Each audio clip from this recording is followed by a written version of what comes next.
অবশেষে সন্দেশখালিতে জনরোষ আছড়ে পড়ল। এটা হওয়ারই ছিল। নমস্কার, আমি রবীন পাল, আপনাদের স্বাগতম রাষ্ট্রবাদী পশ্চিমবঙ্গ চ্যানেলে। ফের উত্তপ্ত সন্দেশখালি। কি কারণে উত্তপ্ত সেটাই জানাবো, কারণ 5ই জানুয়ারির পর 7ই ফেব্রুয়ারি, 5ই জানুয়ারি যেভাবে দেখা গিয়েছিল একেবারে শেখ শাহজাহানের অনুগামীরা তাড়ার ভয়ে আক্রমণের মুখে পালাতে হয়েছিল কার্যত ইডি। বন্ধু, এটা হওয়ারই ছিল। আজ নয়তো কাল এটা হতোই, খুব তাড়াতাড়ি এটা হয়ে গেল। জনরোষ আছড়ে পড়ল, তৃণমূল নেতারা পালিয়ে গেল। এটা আজকে আর এরকম এক মাসের ভেতরে এটা সম্ভব হয়ে গেল? কি করে হলো? আসলে এই জনরোষটা দিনকে দিন প্রতিদিন জমছিল। যখনই দেখছে শেখ শাহজাহান নেই, সেই সময় একটা দুর্বলতার সুযোগ পেয়েছে, এবং যখন দেখছে তাকে সে ধরা দিচ্ছে না ইডির কাছে বা পুলিশ প্রশাসনের কাছে, পুলিশ প্রশাসন ধরছে না, যদিও ধরা পড়ছে না, তো এই সময় একটা মোক্ষম দাওয়াই দেওয়া দরকার। মানুষ এটা ওত পেতেছিল, এই সময়টা দিয়েছে একেবারে। এটাও ভবিতব্য ছিল, এটা হওয়ার ছিল, এবং আমার মনে হয় এগুলো দিকে দিকে হবে। কম অত্যাচার করেনি, তার প্রমাণ এগুলো।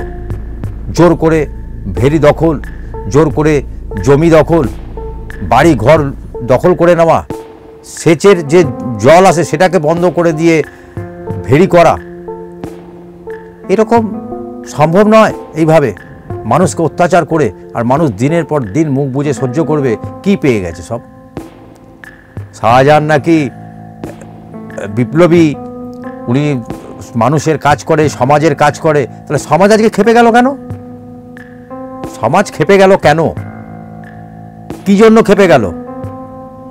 কারণ এটা সমাজ সেবক নয়, সমাজকে শোষণ করার কাজ। সমাজকে শোষণ করার কাজ করেছে দিনের পর দিন।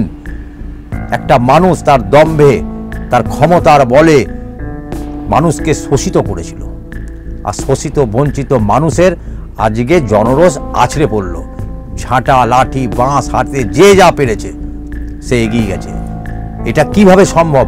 কারণ এটা ক্রোধ ধীরে ধীরে ধীরে ধীরে মানুষের ভেতরে জমা হতে শুরু করেছিল। কিছু বলতে পারছিল না। প্রশাসন তার সঙ্গে রয়েছে, বিভিন্ন নেতারা, রুলিং পার্টির নেতারা তাদের সঙ্গে রয়েছে, কিছু বলতে পারছিল না। কিন্তু একটা শেষ আছে, সেই শেষটা মানুষ বুঝে নিয়েছে যে এবারে এর শেষ এসছে। চলো এই সময় দাওয়াইটা দেওয়া যাক। লোহা গরম আছে, হাতুড়ি এখনই মারতে হবে। আর মেরেও দিয়েছে। দিনের পর দিন যা অত্যাচার করেছে তার তো শেষ হওয়ার প্রয়োজন আছে। শেখ শাহজাহান নাকি বাঘ, তা বাঘ ধরতে তো পাবলিকই নেমে গেছে। পুলিশের প্রয়োজন নেই, পুলিশের ভরসা আর এনারা করেন না। মানুষ আর সাধারণ মানুষ পুলিশের ভরসা করেন না, কারণ দেখতে পাচ্ছে তো পুলিশ কি করছে না করছে। অতএব মানুষ নিজের আইনকে হাতে তুলে নিতে বাধ্য হচ্ছে। আর এই মানুষগুলোকে বাধ্য করেছে পুলিশ প্রশাসন। আজকে যদি ঠিকমতো প্রশাসন সজাগ থাকতো, সঠিক থাকতো, তাহলে কি আজকে এটা হতো? কখনোই হতো না।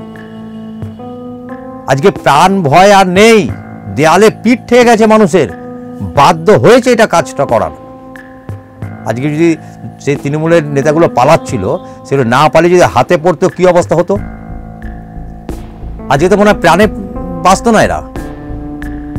আগামী দিনে ধীরে ধীরে আমার মনে হয় সারা পশ্চিমবাংলা যেখানে যেখানে এরকম বাঘ ঘুরে বেড়াচ্ছে, সেই বাঘেদের অবস্থা এরকমই হবে। কিছু বাঘ যদি স্বেচ্ছায় জেলে চলে যায় ভালো কথা, বা ইডি যদি নিয়ে যায় ভালো কথা, নিজের দোষ স্বীকার করে যে যার জেলের মধ্যে থাকাটাই উচিত। নাহলে জনরোষ যখন তখন আছড়ে পড়বে। তার প্রমাণ এটা।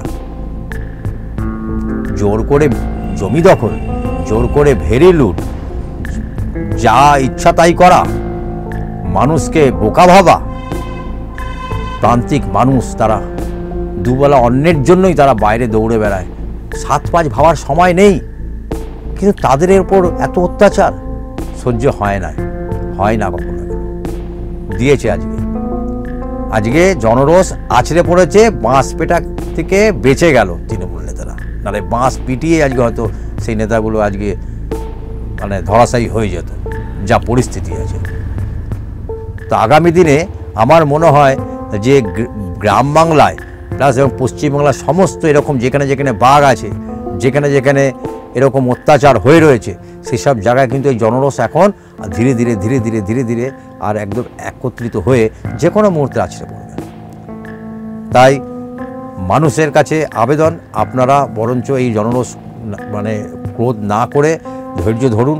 হ্যাঁ, আপনারা দেখুন, আর কিছু করার নেই।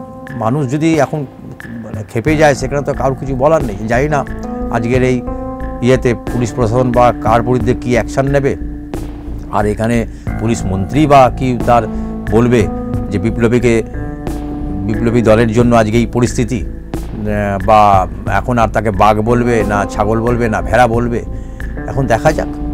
এটাই তো এখন আমরা দেখব। তো আগামী দিনে এরকম আরও অনেক জনরোষ আছড়ে পড়বে। আগামী দিনে আরও মানুষ ক্ষিপ্ত হয়ে উঠেছে যারা, তারা ঝাঁপিয়ে পড়বে, এবং দিকে দিকে এটা দেখা যাবে। অত্যাচার বঞ্চিতদের একটা শেষ হওয়ার প্রয়োজন আছে। তো আমরা মানুষের কাছে আবেদন করব যে আপনারা গণতান্ত্রিক উপায়ে বরঞ্চ এই সরকারটাকে বিদায় দিতে পারেন। এরকম জনরোষ করে বা এরকম কারোর হাতে আইন, নিজের হাতে আইন না তুলে, বরঞ্চ আপনার ধৈর্যের সঙ্গে আপনারা এটাকে দেখুন। হ্যাঁ, নিশ্চয়ই এর কোনো একটা সুব্যবস্থা হবে।